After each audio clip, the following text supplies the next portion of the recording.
Oh, we're here. Hello, world. This is the Know Your Place podcast. I'm Charles Altendorf, the moderator, the narrator, the guy in charge. And joining me today is Malik. Say hello to the fans, Malik. Hey everyone, I've featured a couple of times before and always happy to come back. And we're always happy to have a repeat offender. Yeah. So I also we will have someone else joining us here in a minute, but we thought we'd chat it up a bit just so the crowd can enjoy our voices. No. Get those creative juices flowing. Yes. So this topic actually was proposed by another one of our friends that runs a group where we actually met, and he got busy, but I still I wanted to talk about it on my podcast. So it's a very interesting topic. And this week we're going to talk about sort of a city versus a state identity. Now, I guess there are countries in the world, Malik, that don't have a state level, but I'd say the vast majority in the West do. Would you agree with that statement? I mean, effectively, every nation is split off at some level of provincial jurisdiction. So even if we're not using federations, there'll be an equivalent we can reference. Right. And so it's an interest. So obviously, if you have a different form of jurisdiction of government, that means you have another form of identity, right? hmm Uh, That's and correct. being somebody who, of course, majored in geography, not that I like to throw my credentials around, the concept of people and how they tie into place is paramount in what I studied, and Oh, so. Yeah, I guess we'll dive in here a little bit, and I guess Malik, we'll just let you start off by I guess we'll just do a little rundown of sort of what cities you really wanted to talk about that you feel you have identity to, and then what states they're in, and we'll sort of we'll launch from there, and we'll get into it a little more. where I'm going to start with my own country, New Zealand. Now, I'm going to clarify, we aren't actually a federation, but I do still feel there are, to some extent, local identities. For example, I'm from the capital, Wellington, Mm-hmm. and Wellingtonians are actually renowned for not liking any other part of New Zealand as much as they like Wellington. It's very much a Wellington first, make fun of the rest of the country. It's not as good. We're the capital for a reason. A lot of Like New Wellingtonians, York in the United oh, States. yeah, very much like that. On a smaller scale, admittedly. For example, a lot of Wellingtonians will very proudly boast that we consistently get voted the coolest capital in the world for tourists to visit. Oh, really? By what metric? Well, it's largely pretty much just things like Lonely Planet and the equivalent. So, not exactly the most binding metric, but a lot of tourists really must rate our city to vote it number one year in year out. As Well, far as other identities in New Zealand go, I'm a big believer in. I think New Zealand should be a federation personally. If it were up to me, we would split into three states. I'd have a state for Auckland, I'd have a North Island, and I would give the South Island their own state because there is a very strong sense of South Island. There are a few nationalists, but for the further most part, there is just a strong South Island identity, and a lot of them feel as though they're not adequately represented by the North, where the vast majority of our population resides. it's funny you bring that up actually, because one of the famous shows the History Channel did in America was called "How the States Got Their Shapes." Have you heard of that one, Mel? I have actually. I wanted to watch it, but Yeah, haven't it's happened. great. They only did like 2 seasons, but the first season was really great. And they did this one where they talked about how there was a separatist movement in the northern part of Maine, Huh. and it was the same kind of thing that you're talking about, and it was hilarious. I mean, like they interviewed some of these people out there, and they were mad that a bunch of people moved up from Boston, I guess, to the southern part of Maine, and they were like, "We don't want any mass holes here," and Mass holes. Yes, yes, that's what they call them. Well, I feel like in general, Americans have quite a strong sense of state identity, especially in places like, say, Texas. Texans are famous for having a very strong sense of Texas first, American second.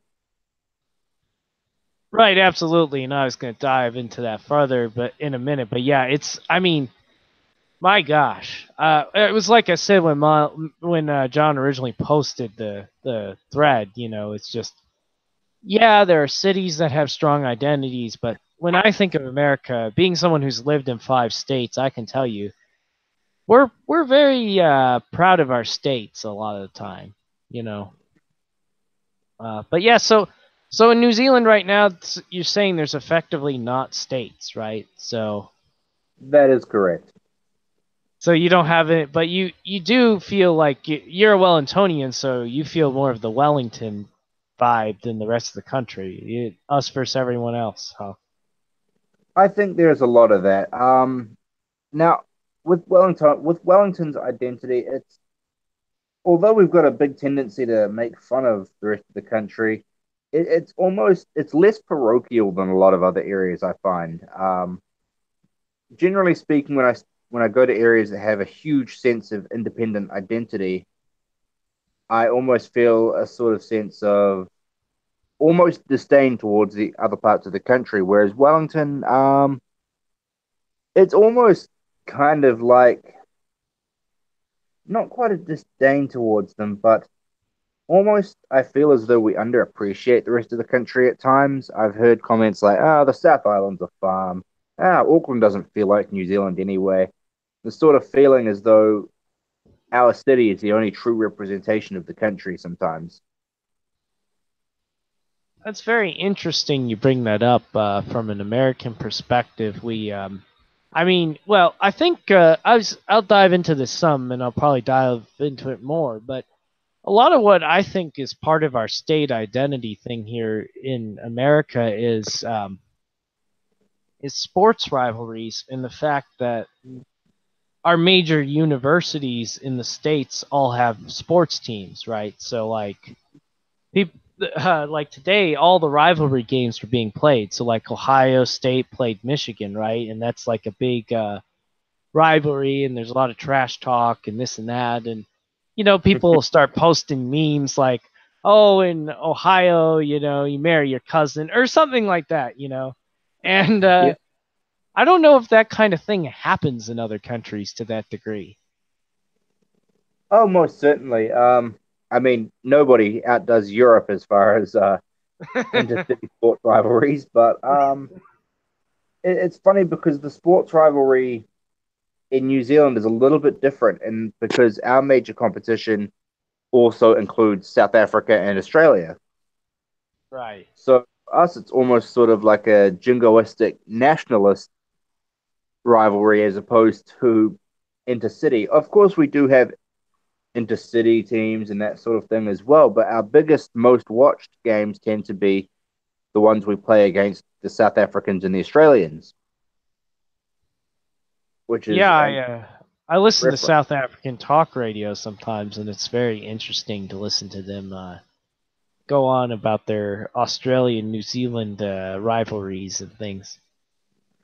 Because see, the thing is, for us, it's not just rugby we play with them. We play rugby league and we play cricket with them as well. So it's really a quite established rivalry between our three nations.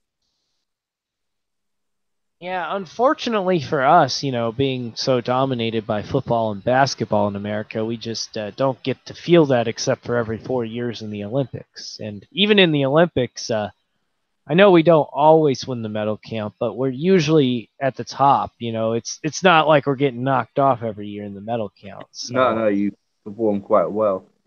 I think so with the it'd U. be much more interesting to experience like a real rivalry with another country in something. Does the US not have that sort of thing with maybe Canada? Because I know you've got like a few Toronto and Vancouver teams in basketball and baseball. I mean, dude, somewhat actually in hockey because we got the most bleed over in hockey between the NHL. There's probably That four makes Canadian teams, and like their best player in Canada, Sidney Crosby, plays for Pittsburgh, the Pittsburgh Penguins, and he played against the U.S. national team and beat them in a gold medal game. So that's about as far as it goes. But that is a bit of a rivalry. If our other guy gets on here, we can talk about that a little bit. But yeah, it's that's probably all we really feel. It doesn't get much farther than that. Mexico and us, I guess, have a little bit of a soccer thing, but that's just not really materializing much. Well, the unfortunate thing is, America just, whilst you do have world class athletes, it seems you don't tend to perform very well outside of the games that are already established in America, which are basketball, hockey, and American football and baseball. Yeah, we're pretty insular in that manner. We just I don't know what to say. Our best athletes, I guess, just don't go towards those sports. Uh, our Which is women's fair. soccer team is pretty good, Actually, but yeah, they're not bad. again, that's because up until recently there wasn't a women's basketball league. There wasn't, and women still don't play football, men's football largely. So you know, or baseball. So yeah, that's why they gravitated towards soccer enough that we could concentrate athletes that we could be competitive. That makes sense, actually. Yeah. I think one But go thing I ahead. will. Oh, sorry. Go ahead and keep on chatting.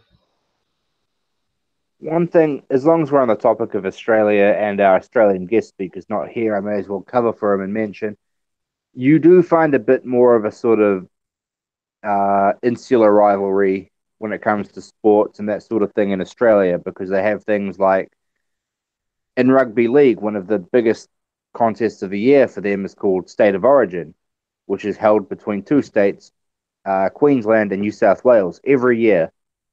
Queensland win by far the most of them, and that's a big thing for them. That's even people who don't even like rugby will watch State of Origin just because that is the big rivalry for them, taking on New South Wales or taking on Queensland. Really? I guess And they do have a lot of states in Australia. I just haven't really thought about it much. the other thing is Australia has what they call the AFL, Australian football, and that has a fairly well pronounced league. It's predominantly dominated by teams from the state of Victoria, but a lot of other parts of Australia get pretty into it. WA is a massive AFL state. That's the big game there. South Australia and Tasmania as well, also massively big into the AFL. It's you can kind of define Australian sports taste by locale. So AFL is basically your southern game, and when you head to northern parts of Australia, it becomes a little bit more rugby dominated. There are exceptions, but that's kind of a way you can look at it. Yeah, we're kind of regional in that fashion too in America. A lot of people don't know, but well, it's weird because we have like professional football kind of started in a way, American football. I feel Mm-hmm. like I'm going to have to say that about 500 times. It started in sort of the Midwest, and baseball really caught on in the Northeast. So you can kind of tell, like, Philadelphia, they just won the Super Bowl last year, and they hadn't Yep, won a Super Bowl before. And, they were really excited to win it and all, but you could still kind of tell that Philadelphia and Boston, New York are more of a baseball town, that they still care more about their baseball teams, and that then makes. even more so when you get into places like LA, they have two football teams now, and they didn't have any for like 15 years, and they had some back in the 80s. It just feels weird. Like I guess it would be like if like you said, Queensland or wherever, if like the North started picking up one sport or the South started picking up a different sport, that's what it feels like. Or Yeah, like yeah. one of the most dominant NBA teams now is the San Antonio Spurs, and that just feels weird, man. Like there's a basketball team out there, yeah. It's funny you should say that. I would have assumed that the South would be quite a strong basketball stronghold, especially Texas of all places. But that goes to show what I know. Do you know where basketball started? I'll give you Where? Kansas. Huh, hard case. Yeah, the coach who started basketball, his name was Naismith, and it was in Kansas, and he wanted a sport to keep some of his uh, athletes going uh, In the in seasons. between football and baseball season, and they cut out an old basket and started throwing balls through it. Yeah, it's that's actually funny because AFL, Australian football, when it first came into existence, that was actually for much the same reason. Cricket's a summer sport, and they needed a game to keep the cricketers fit over the off season across. And so they started just playing around with a couple of concepts from other sports, and eventually it all kind of came together in order to form what is now Australia's game. And a big Sorry to reason, interrupt you, Malik. Let's just welcome Eric. Can you hear us, Eric? Eric, I I'm see you in thinking the that, boxer. Uh, can you hear me, Eric? well, if he can hear you, we sure can't hear him. Is your mic on, Eric? Let me hold the chat over to the side here. Oh, hold on. Okay, good. All right, keep going, Malik. He's here, but he's busy. All right, go on. Sorted himself out. That's fine. And that's actually why AFL has no offside rule at all because it encouraged fitness to simply be able to run wherever on the field. They had no idea at the time that would become Australia's most popular sport when they created it, but there you go. Go ahead and speak for us again, Eric. Technology. Make sure you're not muted, sir. Let's see here. No, he just did his mic. Or it's just your video that's off. Hmm. All right, go ahead and keep talking, Malik. We'll sort this out here. Where was I? We're talking about rugby, or we're talking about cricket. We sort of moved in from New Zealand and covered a bit of Australia. Um, One area I do find interesting that's kind of unrelated to this, that I could try and give some insight on, would actually be identities throughout the Middle East and North Africa. A lot of people sort of break us down as, just Arab or Middle Easterner. And that actually tends very much not to be the case. Many of them have quite strong regional identity, not to mention nationalistic identities, but even beyond that. Interesting. Yeah, well, they seems like countries is kind of a what am I trying to say in the Middle East? It's the lines seem or they've just changed so much that they feel arbitrary almost, over the Well, years. I mean, they actually were quite arbitrary if you're aware of the Sykes-Picot Agreement. For the most part, yeah, they were rather arbitrary. All right, we'll do one more mic check on Eric. I don't. Can we hear you, my Eric? I don't know what's going on with your mic, bro. Yeah, I see you there, but I don't see any words coming out. Very I strange. think he just did. I think he just spoke. I think he said he doesn't know what's going on with his mic. Was that you, Eric?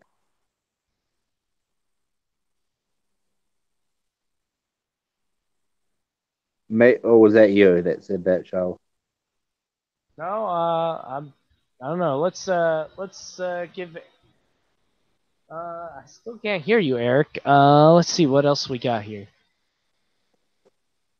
Okay, yeah, we'll just have Eric type over here in the side, and I'll read it. Then that'll fix. That'll we'll deal with it in a minute.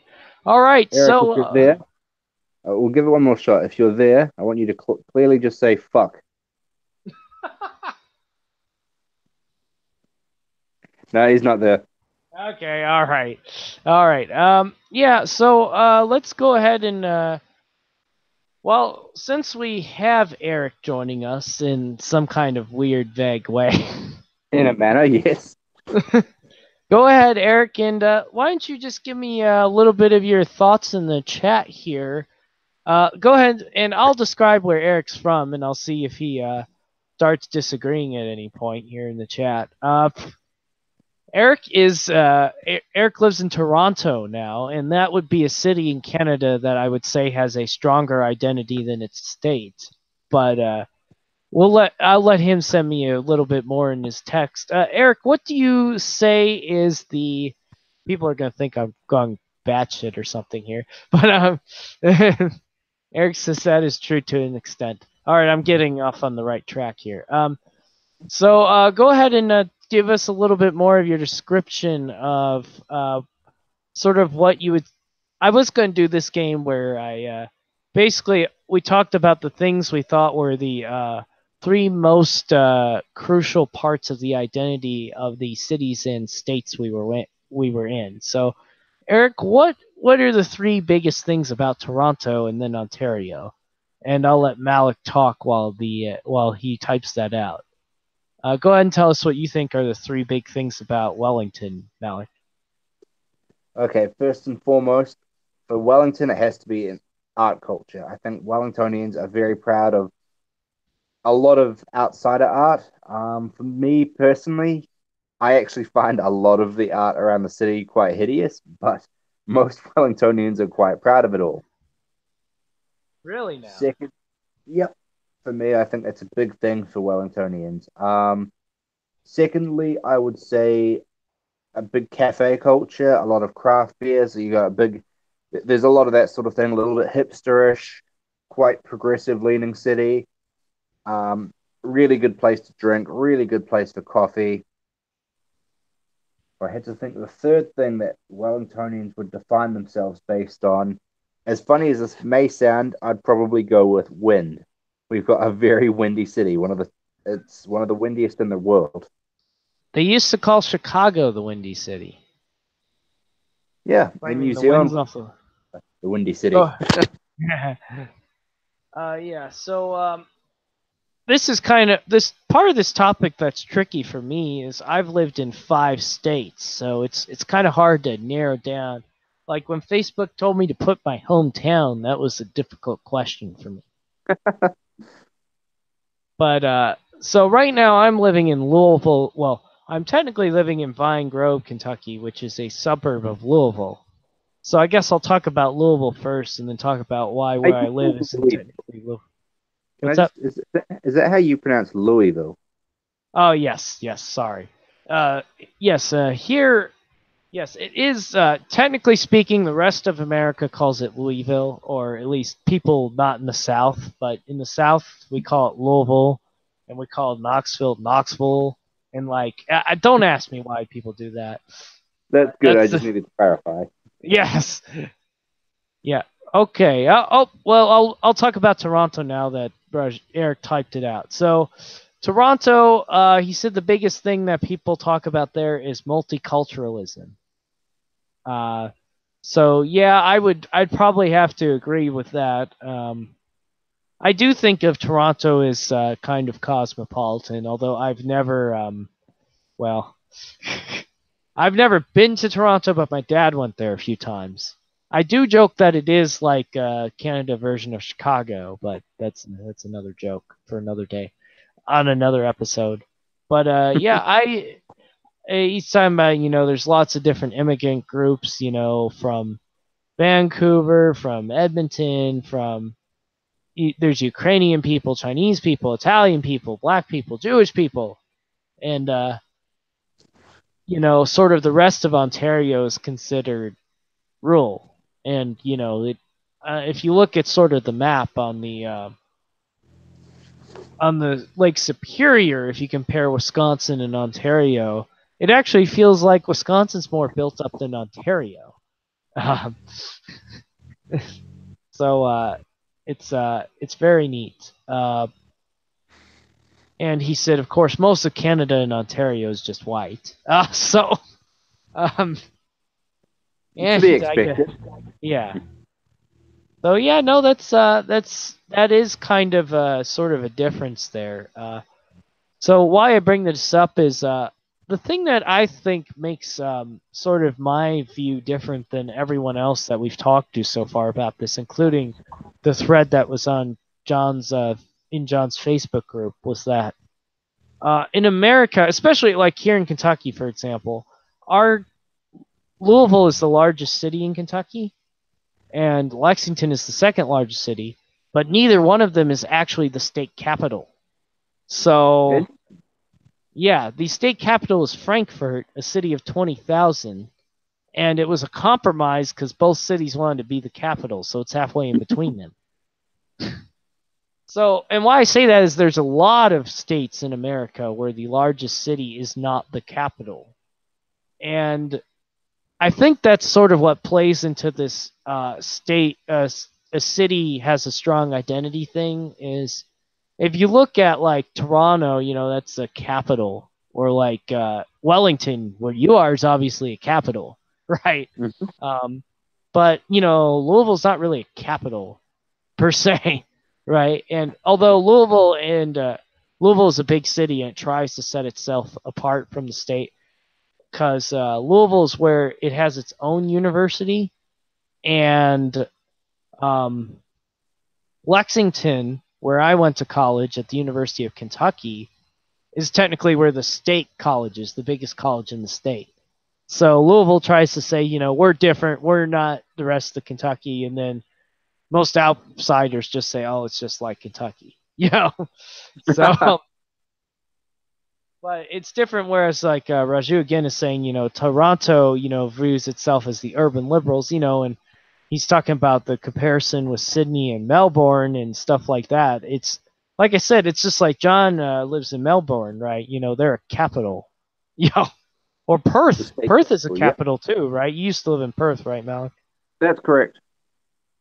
It's the So that's capital of the state of Western Australia. so like another great example is somewhere like California or Florida. Both of them have like five of the top 20 largest cities in America, and none of those are their state capitals. So, yeah, it is a little bit funny when you think about that. So when you're talking about those places, now granted, Los Angeles and Miami probably have a distinct separate identity from California and Florida. But I mean, if you were to go to Orlando or Jacksonville, it's kind of like the rest of Florida. Or if you're going to, um, anywhere, I would say that's not Los Angeles or San Francisco. If you're in any of the suburban parts of California, you're getting a similar kind of vibe, you know. Yeah, Although I would San agree. Diego is a little bit different because it's a military town, so there's still a little bit of a conservative bent to San Diego, which is weird because it's right next to the border. Yeah, that is a bit of a funny one. So yeah, when I Is that think of America, though, I mean we rock shirts that are just like, for example, when I'm in, well, you see all the stuff I post in threads from Wisconsin. There's all these goofy jokes and shirts and things, and you know, we rock a lot of stuff. It's a lot about state pride in America, and that does go back to the original 13 colonies thing. Um, of course?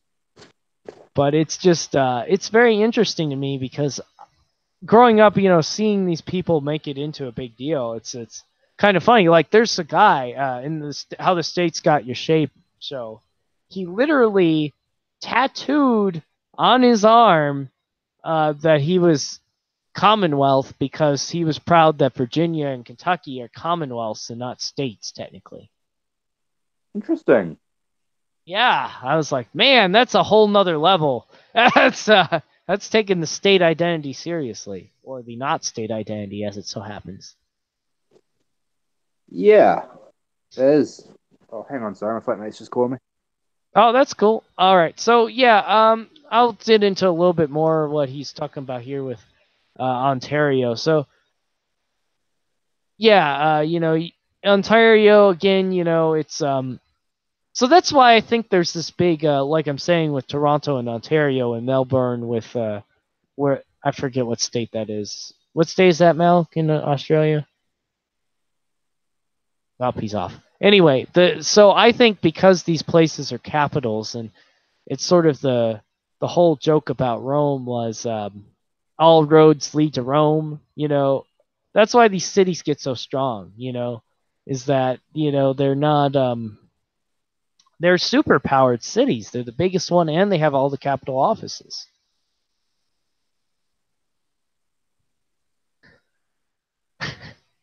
Eric said he's never heard of anyone making fun of Albany in order to get populist votes through. Well, believe it or not, if you want to talk about one place, though, New York is not the capital again of New York State. It is Albany. And I tell you, upstate New York is probably the exact opposite of New York City, if it's possible. Uh, like you think of Buffalo, and you just think of rundown, not cool, not hip, not in vogue. Yes, it's not the same. Yeah, Eric said he went to Buffalo and it was totally dead. Malk, have you heard of Buffalo, New York? Oh, he's still off the chat. Yeah, so it's not a but so what do you say to those people? They identify as New Yorkers, but then when an outside person hears about New York, they just think of New York City. They have the converse problem that people in Louisville do, where people in Louisville say, well, I'm a Louisvillian, and everybody's like, you just live in Kentucky, bro. you know um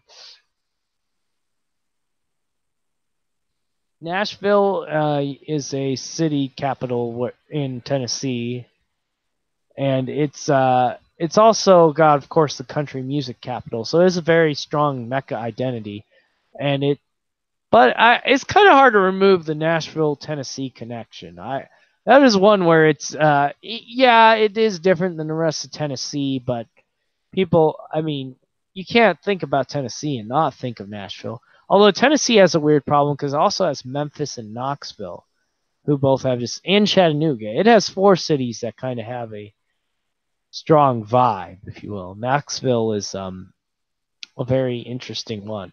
So yeah, I guess when I think of, and then we haven't talked about really the small states that you can't really pick out of the other states, but really like to try and act like they're different, right? Like when somebody thinks of New Hampshire and Vermont, I'm sure they have a hard time distinguishing the differences.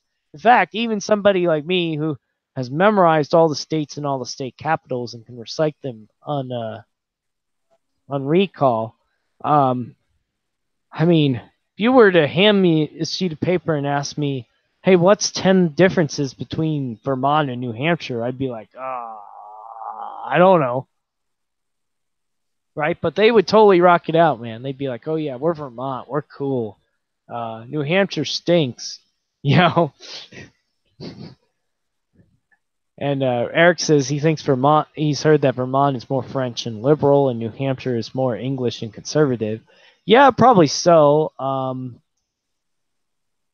New Hampshire is where they're trying to start a libertarian movement. So I guess it is a little. In Vermont is of course where Bernie Sanders is from. So I guess that kind of that gives you the opposite ends of the spectrum there. But still, I mean, when you think of both, it's very hard to think of the differences.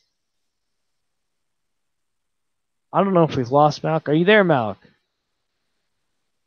Uh oh. Uh oh. Anyway, so when I go on and I talk about other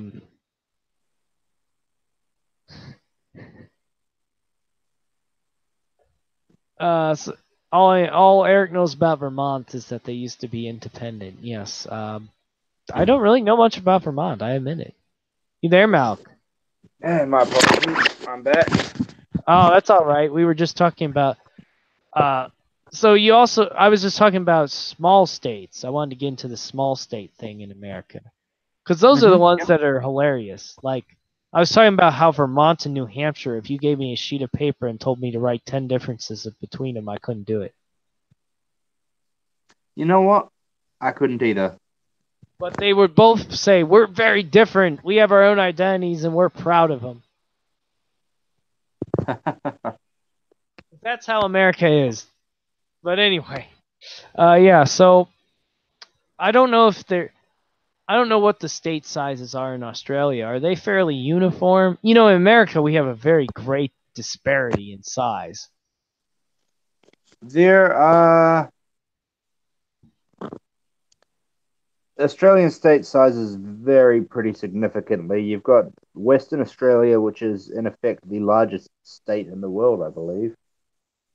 Um, all the way down to Tasmania, which is a small little island, smaller than my own island, my own North Island of New Zealand. You got Victoria, which is a relatively alright size, I suppose, comparable to probably a state like maybe a bit bigger than Ohio or so. Ohio, Most they like to think they represent America. most Australian states are fairly significant. I think New South Wales is just over 500,000 kilometers squared. Um, WA is something like 3 million square kilometers. It's pretty significant. Um, Queensland is over a million. I think the rest sort of border on the more significant two, South Australia and Northern Territories, are about got to be at least 800,000. I'm not completely certain. Victoria is a lot smaller. I think it's maybe around 200, 300,000 kilometers squared. And then you've got Tasmania, which is only about 100,000.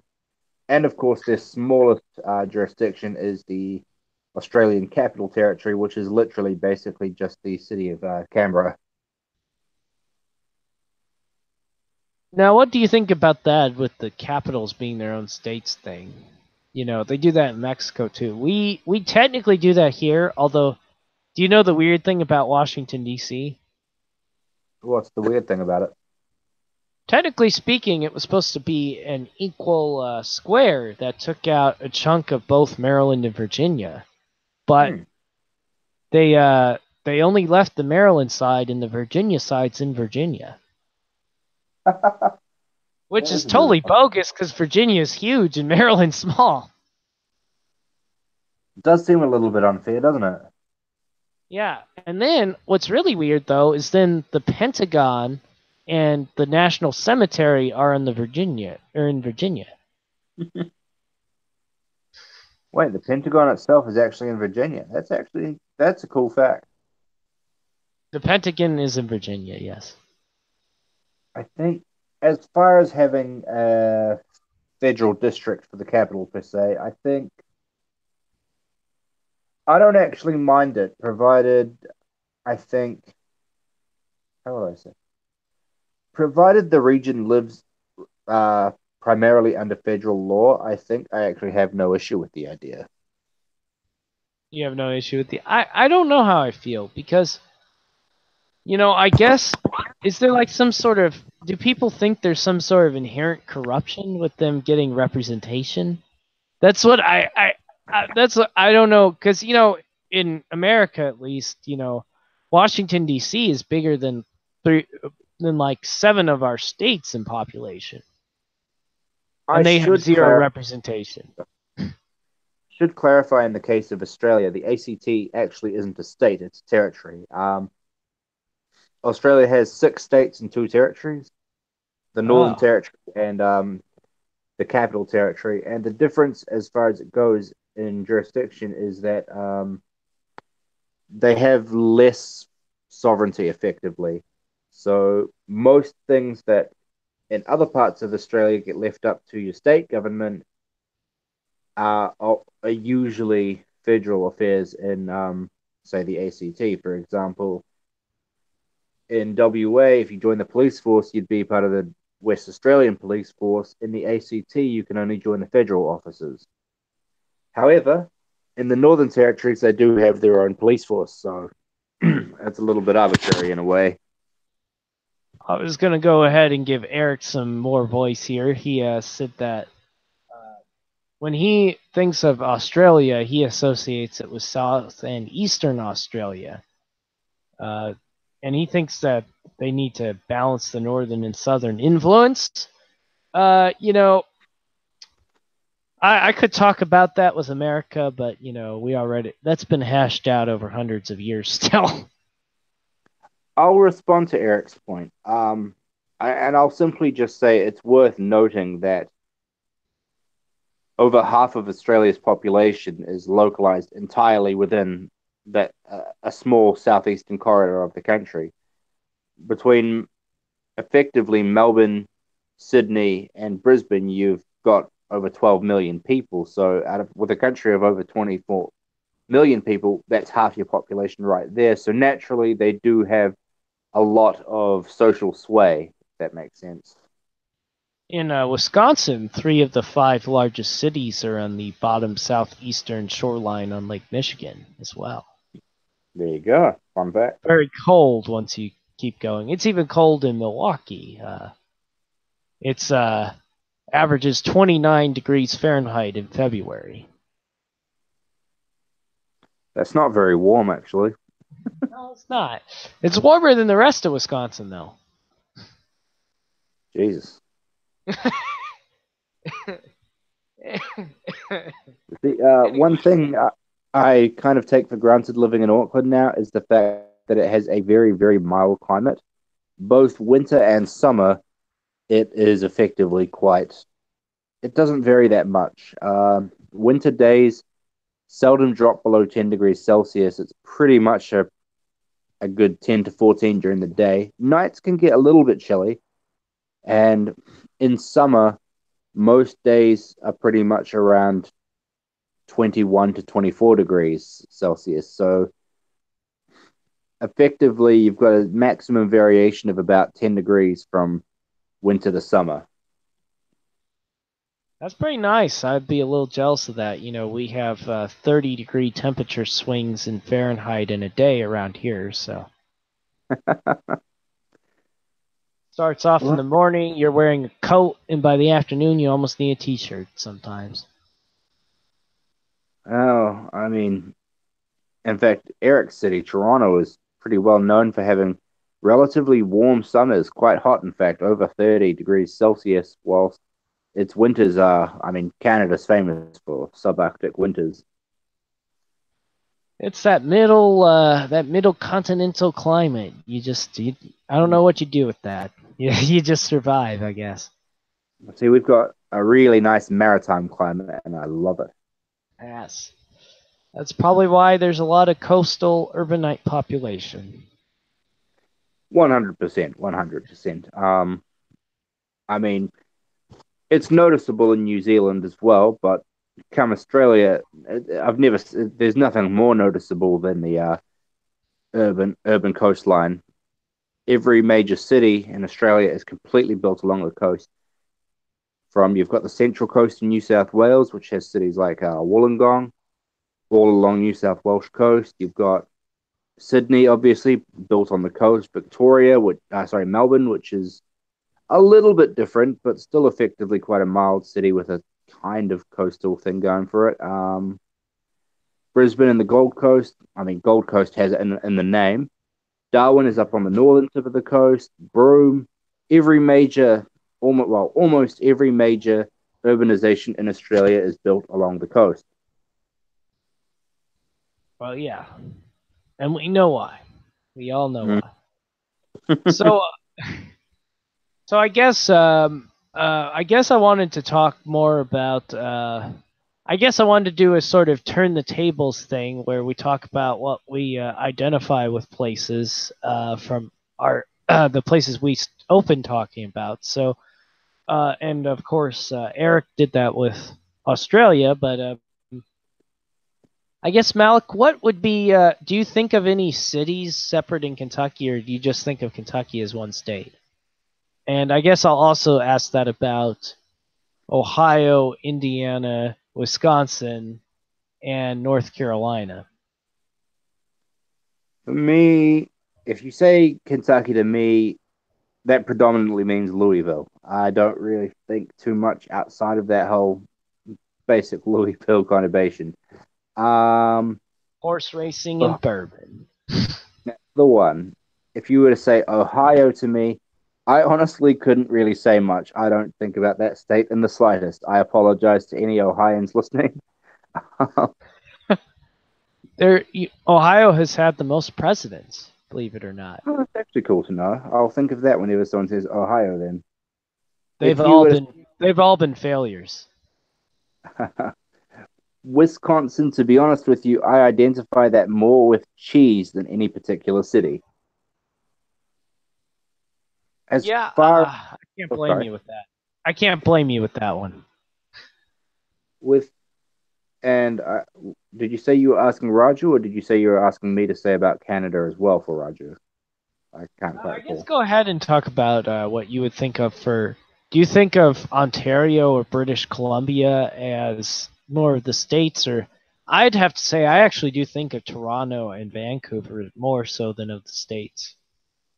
Most definitely. If you say, I mean, I've gotten a bigger grasp of Canada and its culture and identity through knowing, obviously, people like Eric. But as far as my general impression, if you were to say you're from BC, I'm going to think of pretty much Vancouver. I'm aware of other parts of the not state province, but my first thoughts will be towards Vancouver. Likewise, if you say you're from Ontario, I'll assume you're from somewhere like, I don't know, maybe as far out as Hamilton, Ontario, but pretty much it'll be within that general Southern Ontarian build up. I will say with Ontario, I think of more parts of Ontario, but that's because I've actually lived in Wisconsin and been to the Upper Peninsula of Michigan, so I know that there's got to be something on the other side of Lake Superior. I haven't actually seen it, but Oh, you've never visited Canada? I have never visited Canada. I have a passport and I've never been outside of America. You should probably address that at some stage, bud.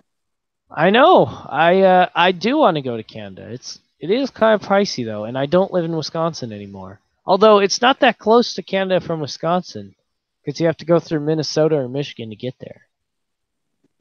Well, I think, yeah, Canada's inarguably more expensive than the United States, but I think, I mean, especially if you're just driving through for a day trip, what you might be spending an extra few dollars on a burger for lunch, or I don't know, maybe $20 on some knick-knack accessory as a souvenir, but it shouldn't cost you too much unless you're spending a lot of time there.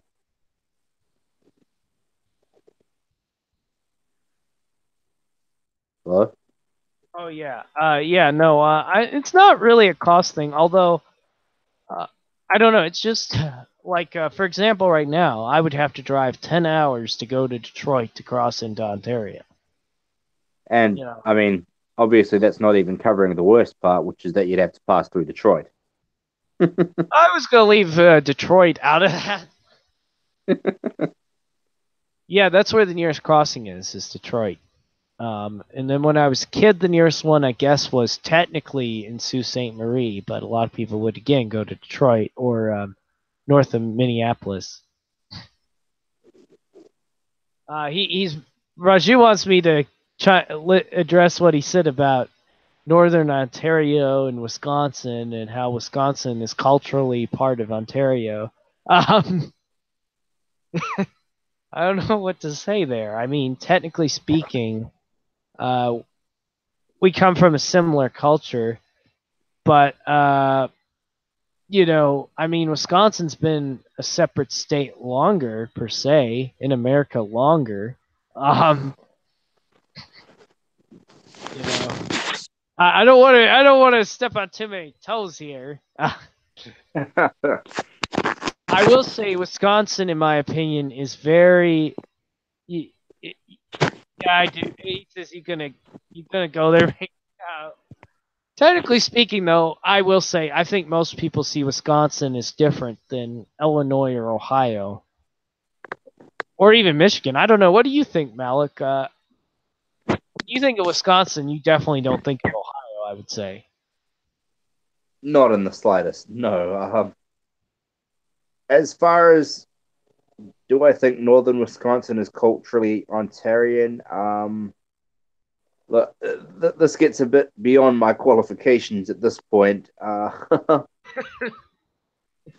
would personally go out and on a limb here and say I think I think there's a cultural identity that transcends borders a little bit when it comes to some nations, in this case, the United States and Canada. For example, I would liken it to in Morocco, we've got a mountain range called the Atlas Mountains, which divides the country from east versus west. Right. Yes, I've And heard of that. on the eastern side of the mountains, you actually have they begin to sound a lot more like Algerians in both their ways of their mannerisms and their dialect slash accent become a lot more Algerian as opposed. I mean, obviously they're still Moroccans, but we almost say they're more like Algerians in ways because you start to actively feel a bit of a cultural and dialectical shift. And I think that might be the case here, where it's like, obviously, these people are still Americans, but perhaps in ways they have adapted to being so close to Ontario and having that sort of cultural shift through proximity that there may be something to what he's saying. Yeah, I mean, this sort of thing is obviously something that can be, as a geographer and somebody who actually reads all this stuff, it's something you could spend hours just debating these things if you really Mm. wanted to about where should the cultural lines be drawn. You know, um, Mm-hmm. it gets kind of tired. Like my favorite. Yes, Raju says all lines are social constructs. That's very true. I mean, But uh, is that I like one of my favorite things to do at a party is pass out maps to people and have them pencil in what they think are the regions of America, and it's always interesting to see what they come up with. it just sounds like you must have some of the wildest parties in America. Yes, I do. We also had one where we actually had a party where we had everyone bring. Uh, Raju thinks that sounds like a great party. We actually had one where we had everyone bring a food from uh, a different state. So, of course, I That's had kind of cheese. cool. Yeah, and we can, with America, there's a lot of ways you can go. What is Ohioan food? No one chose Ohio, Eric. No one chose it. I'm guessing the states that would get represented quite a lot there would be sort of, New York, Texas, California, maybe even New Mexico, Louisiana. Those ones with really Louisiana is strong always culture. popular. They're always popular for culinary. Yeah, my wife chose actually to do Wyoming, but What obviously, do they eat? I'm sorry, What do they eat? lots of bison, and Huh. yeah, and then of course you could do Idaho potatoes and Indiana corn, Popeyes. I mean, Louisiana's famous for Popeyes. It's famous for everything. Louisiana should really just be its own country. It was its own country. The Louisiana Territories. Was it its own country or was it a French protectorate? It was a French protection, Yeah. but actually something really weird. At one point, it was a French protectorate that had Spanish royalty living there. Huh. Very odd. Very. It's got such a mix of culture. It really is a shame that it hasn't blossomed into something more. It's always interesting when you have sort of affairs with royalty. In fact, here's a fun fact. Dutch when the Dutch royalty were in Canada and the Queen went into labor to avoid issues due to Canada giving citizenship by birthright. They actually had to declare her hospital as international territory so that the reigning heir to the throne would only be Dutch by birth. Oops. Otherwise, yeah, they would have had a Canadian. And that's a big issue in the Netherlands because they actively disallow dual nationality. So go figure. Man, I tell you, the Netherlands, they're tough, man. They don't screw around. No, they're a hard case, aren't they? They want to be Dutch and nothing else. But yeah, so yeah, to sort of roll back into the initial question as we wind it down here. Yeah, I do think that I don't know if I had to. I definitely feel more of a state connection, but I went to the state school. I went to a state high school, and then I went to the state university, and now I live about 40 minutes from the largest city in the state, and I see it up everywhere. You know, I see the Kentucky Proud logo everywhere.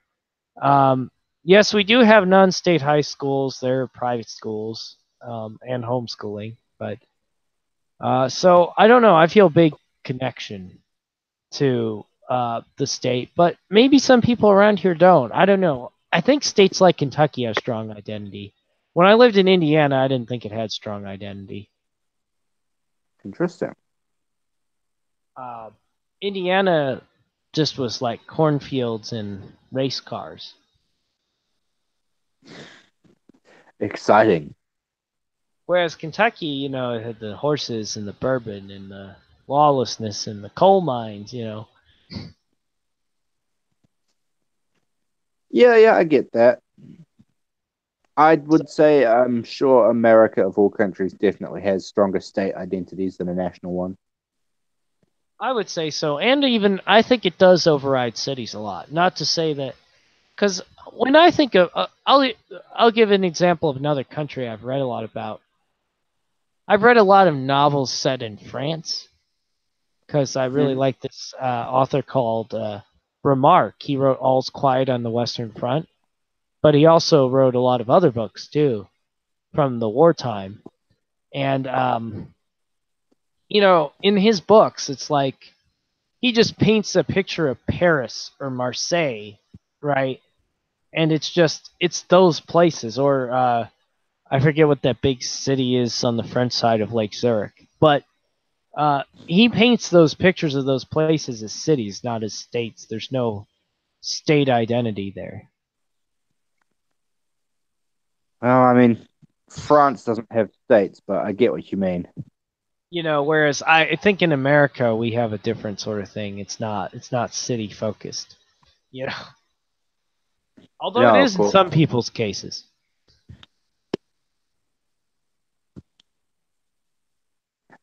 Is Raju typing anything? Yeah, he said, yeah, France since 1789 has been heavily nationalized. The older provinces became departments, which are basically federal territorial agencies. But again, that's polar opposite of America, right? You know, it's well, not polar opposite, but it's getting pretty opposite. You know, French policy suppresses local identity. I don't want to go there. I mean, if we want to go into Western European countries doing that, there's one that borders France we could talk about even more. We're talking Belgium or Spain? I'm just talking about Spain.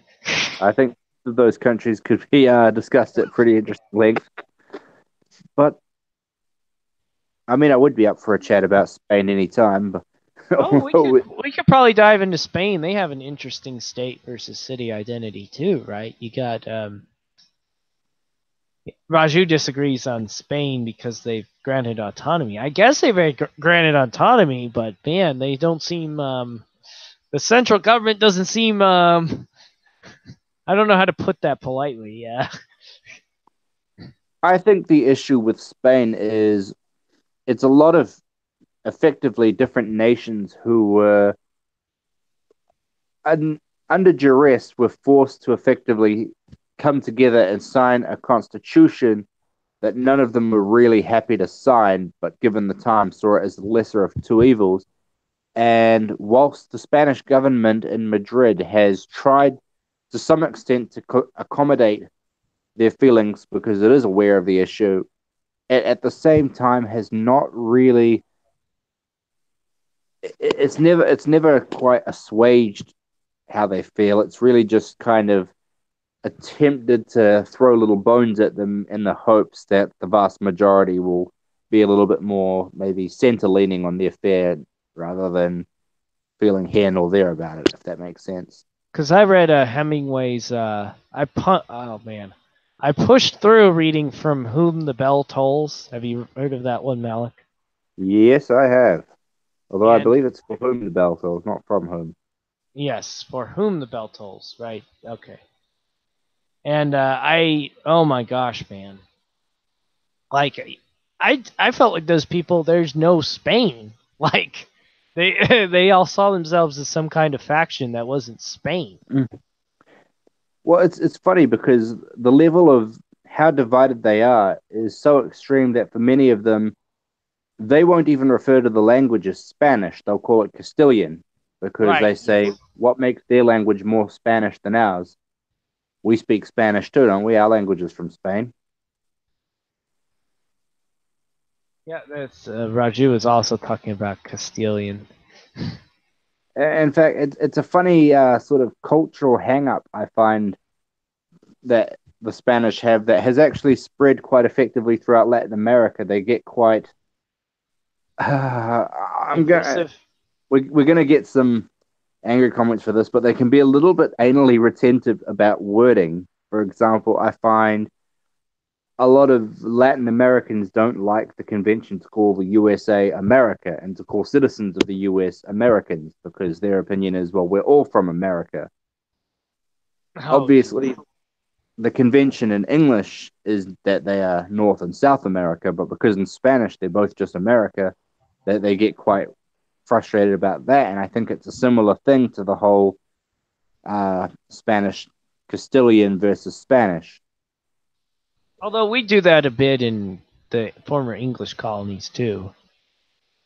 Not Oh, quite to cool. that degree, though. That's a whole new level. It is crazy. I've read some stuff set in like Paraguay and Argentina, and they sort of have a weird thing too. They're like, we're the proper whatever. I don't know how to describe it. We're the proper whatever Americans. Yeah. What am I? What else am I trying to say here? I don't know what to. I think Spain is kind of a cluster like we are here in America. Uh, I think they do have strong state identity, but Most. I don't know how you hold together. See, this is my problem, right? I as someone who's grown up as American, I don't. Every day, I wonder if we're like. Uh, I've always wondered if we're one step away from dividing. You know.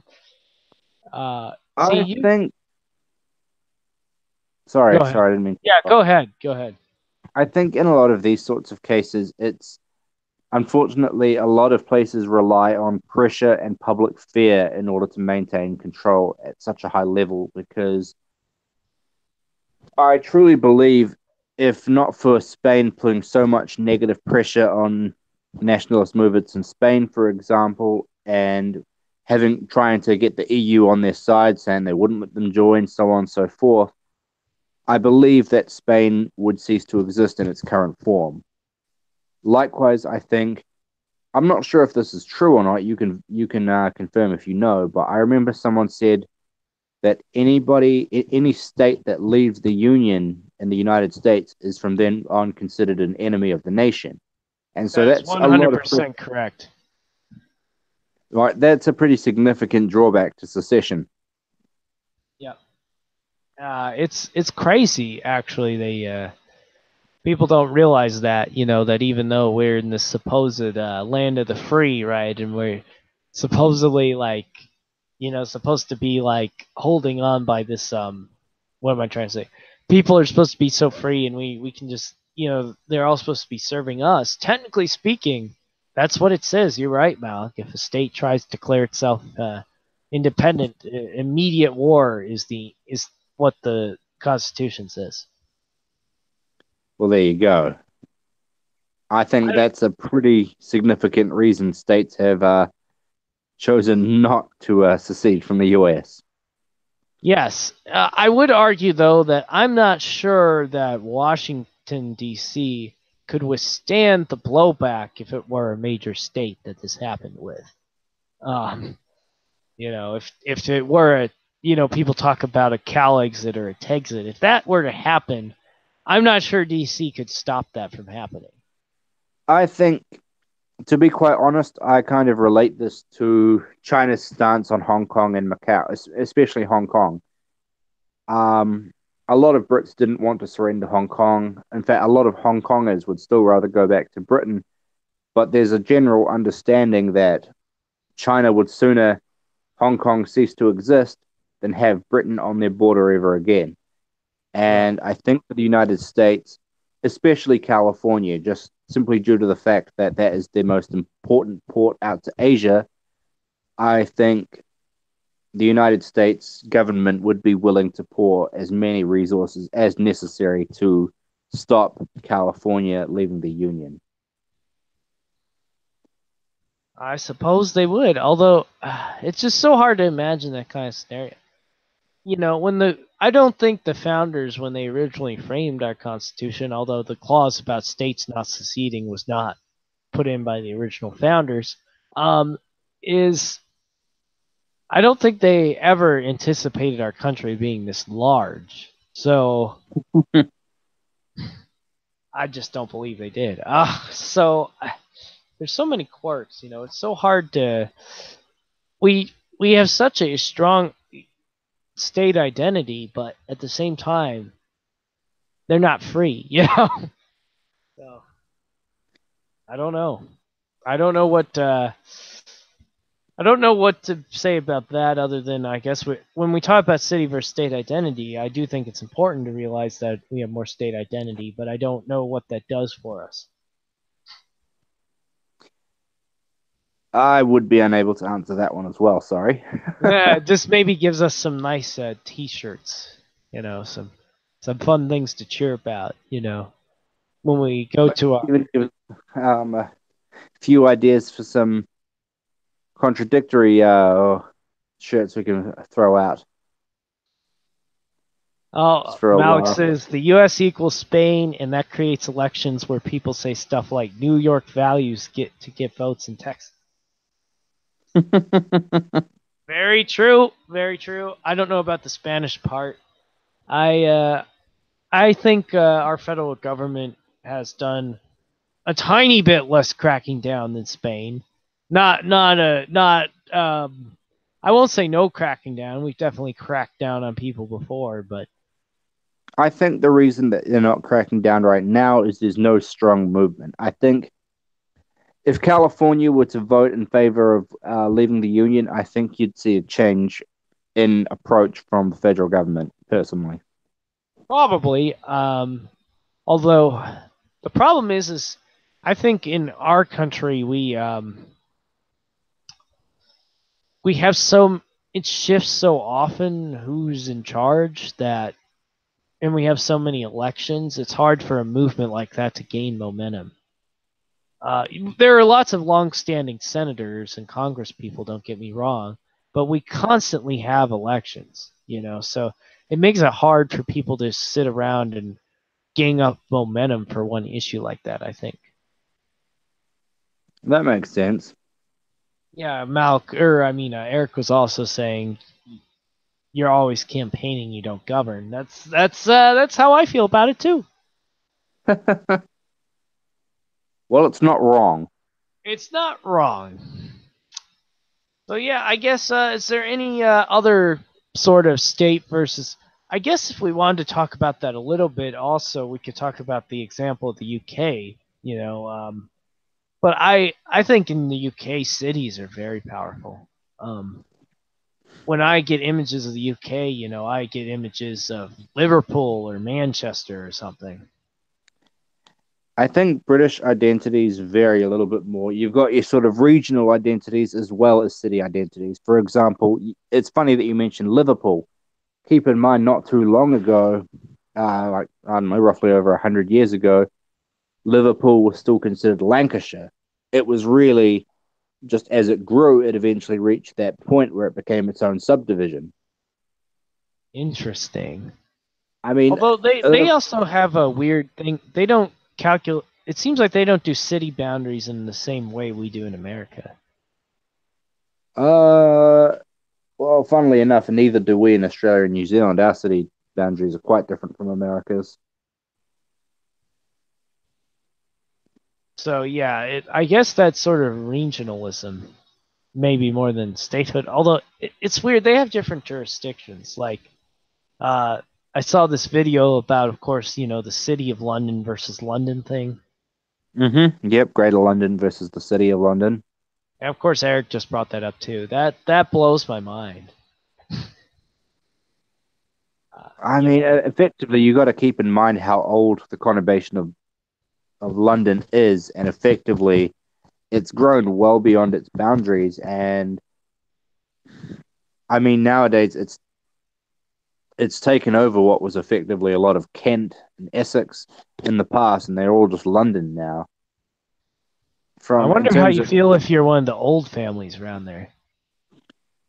um, well, for many of them, unfortunately, especially since a lot of those areas were former working class backgrounds that got priced out by the growth, many of them have just moved. So the Cockneys have begun to sort of move out to areas, cheaper parts of Kent now, which is where you hear a bit of.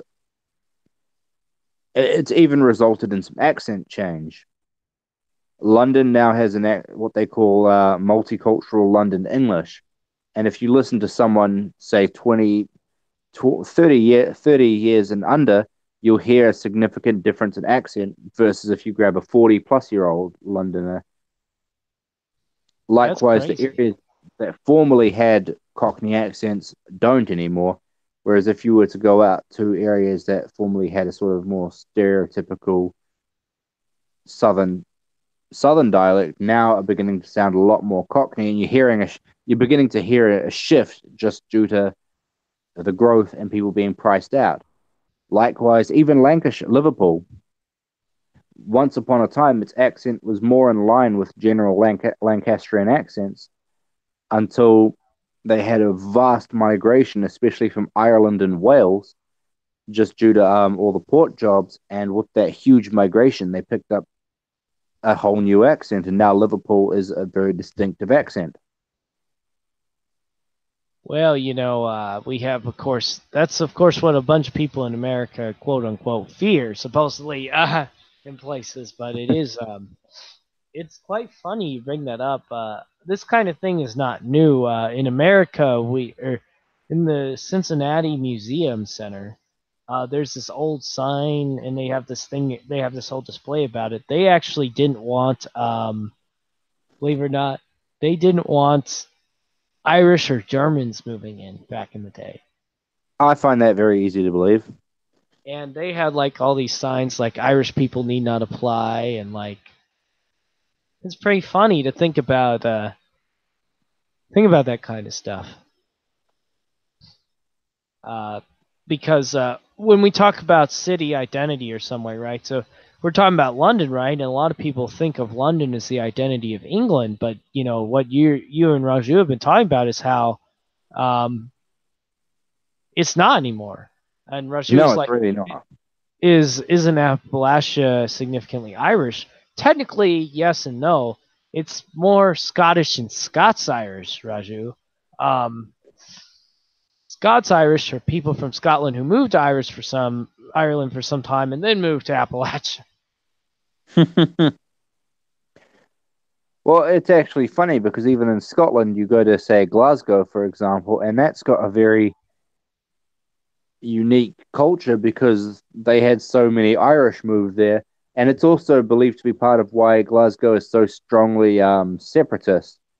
And it's believed to be because so many Irish nationalists moved over there and so they brought over their nationalist sentiment. That's crazy. I don't. I know a little bit about Scotland because my mom's cousin married a Scottish guy, and he they were very much pro Yes Scotlanders. His family, Yep, yep.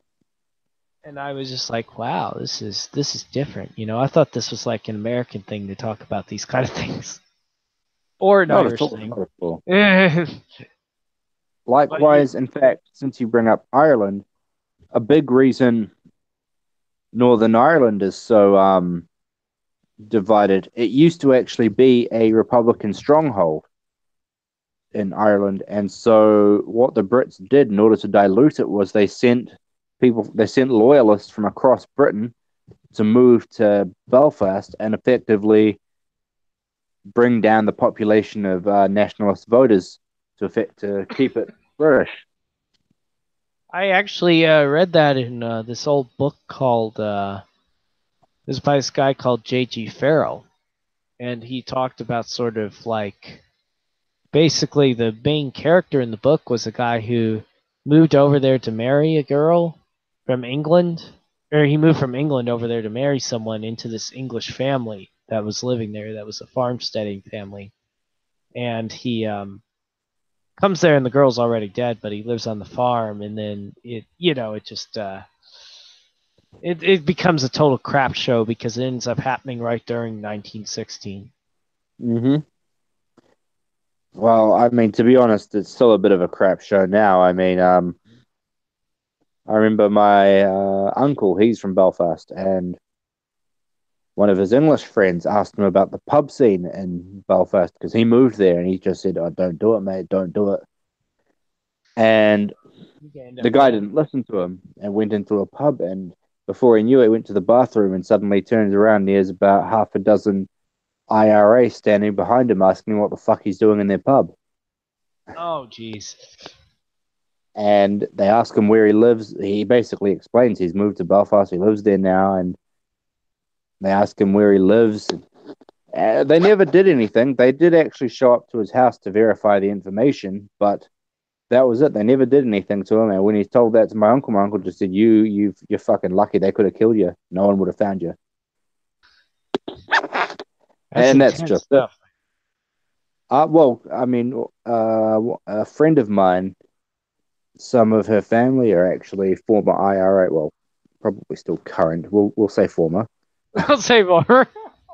Um, and she told me of an event where the Brits actually tried to send someone to the British government tried to infiltrate the IRA, and whilst he was in the pub, he muddled his accent briefly, and when they all heard that, they killed him. He didn't make it out of that pub. That's Northern Ireland for you, everybody. Don't Welcome mess to the around there. UK. Hmm. No, no. Anyway, so I guess we'll sort of wind it down here. Is there any other places you want to talk about? So, when I think of state identity, I still think it's strongest in America, and I think other places do have stronger city identities. But there are examples of other things. I don't know. Is there anywhere else? Oh, Raju wants us to talk about Russia. I would agree. Russia has a pretty strong state identity. Um, Well, I mean, in the case of Russia, you have you have places that are literally called republics because of the ethnic minorities they hold and to enable them to keep their own sense of identity. Russia is more it functions more like a confederation than a federation at times. Putin apparently is trying to change that, according to Raju. I don't know what to tell you. They go back and forth. There's days when it seems like the grip is tighter, and then there's days when it seems like it's weaker. I mean, I don't know if I'm mischaracterizing that. That's how it seems to me. In my opinion, I'd say the grip is never looser. I don't think I'd quite agree that Putin is tightening things up. Well, no, he is tightening, but I don't think I'd agree he's trying to remove the independent sentiments to an extent. He's making sure that I think independence and national sentiments are somewhat dying anyway. And Putin obviously has his own part to play in that, and he is trying to enforce it, and it does benefit him. But I think he allows them to have their own identity to an extent, and provided Putin they is a tough character to crack because nothing you can take him at his face value.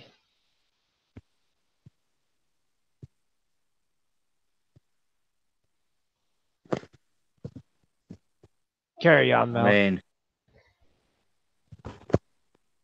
I couldn't really even talk about Putin. That man, I'll give him, no matter what you think of him, whether you're pro or against, he's a fucking good politician. I'll give him that. He's good at that. He's the Uh, type of in my one of my favorite movies, The Godfather. There's this line about keep your friends close and keep your enemies closer. It seems like he's mastered the craft.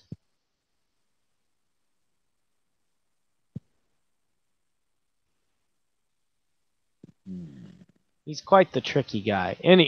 But yeah. So when we talk about Russia, I've read several things. Like I found out that during World War One, actually, we tried to fund a us in America. We actually sent an army of all things to Russia to try and prop up some capitalists out in some random place in Russia, and it failed, of course. But um, it's it's such a weird place because it's so geographically large and very geographically yeah, prop up royalist forces, including Canada and Japan. Yeah, and it's so geographically large, but it's like three cities pretty much control the rest of the country in some ways.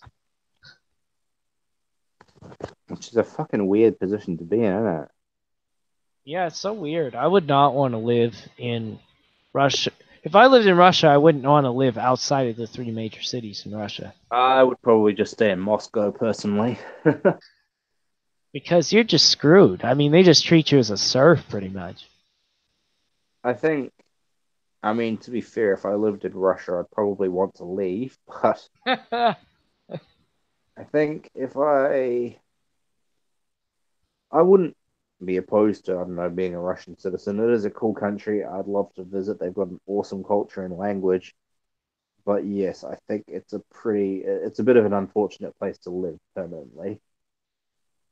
And just one of those places where there's a lot more consequences for not being in with the in crowd than other places.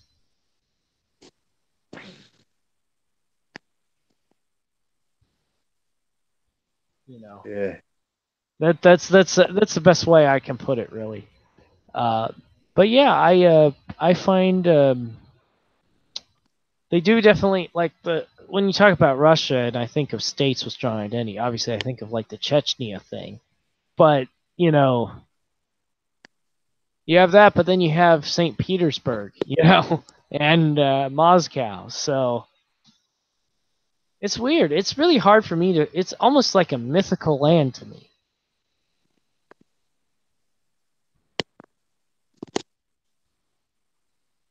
Hmm.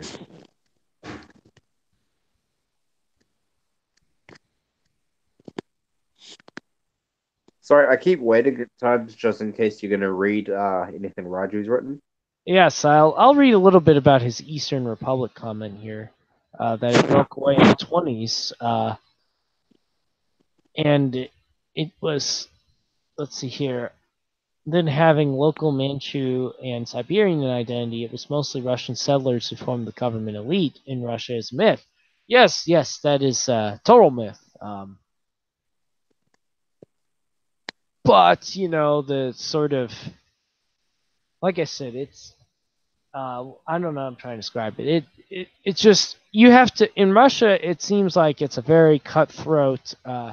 You have to be in with the in crowd more so than anywhere else in the world. Almost maybe China's on that track now too. But you know when I read the stories, right? You know the Romanovs go from having all this power, right, to just being murdered in some you know oh, Raj, you said even more than Saudi Arabia. Well, I wasn't going to go there, but I guess in the developed, I don't know. I don't want to use that term developed. But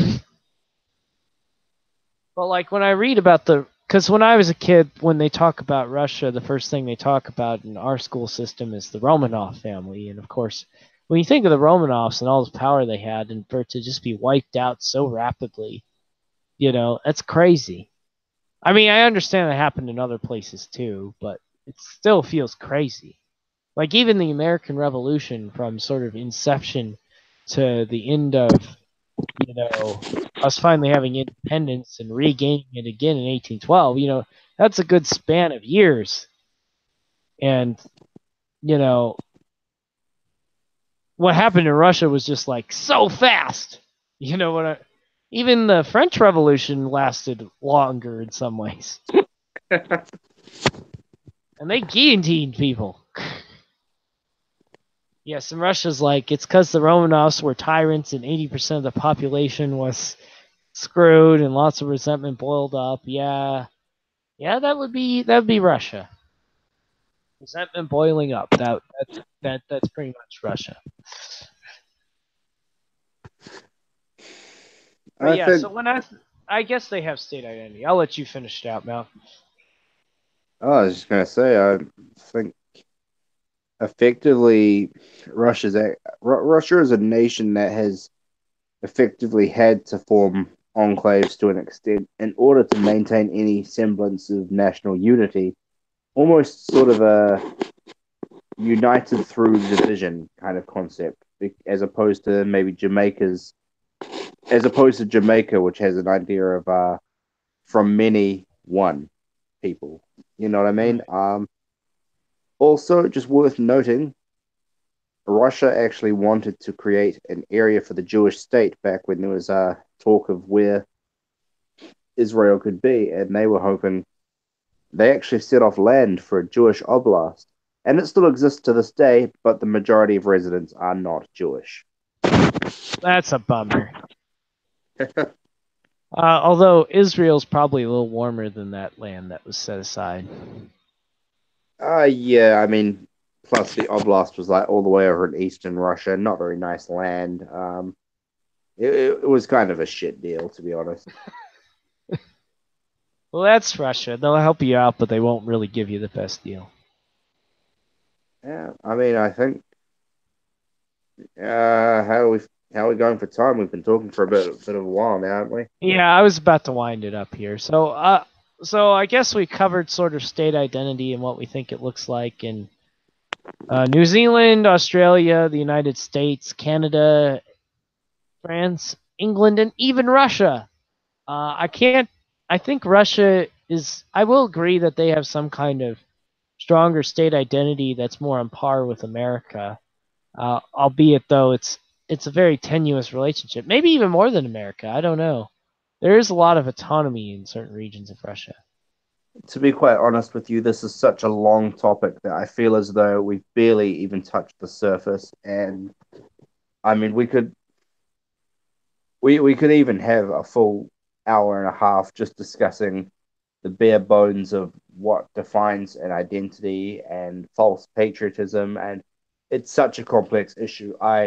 Although I've enjoyed our talk, I still feel what we've barely even touched, broken through the tip of the iceberg on such a deep topic. I know, and I'm glad we even did this bit. We'll probably have to do a few more episodes about this kind of stuff in the future. It's been quite fun, quite entertaining.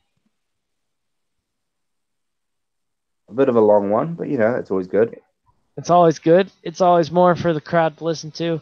So yeah, I guess we'll go ahead and call it a night here. But yeah, definitely stay tuned on the Know Your Place podcast, and I think we'll definitely talk some more about this topic. We'll probably have to break it into some other kind of subject matter. But it's been great, and thanks for Malk and Eric coming. Sorry about Eric's microphone problems. I don't know what's going on there, but maybe we'll get rectified for another episode. Malik, do you have anything else you want to say to the fans? Um, no, thanks for having me again. It's always good. And maybe next time I feature, it will be from sunny Australia. Ooh, exciting. All right. Well, thanks everybody for coming on.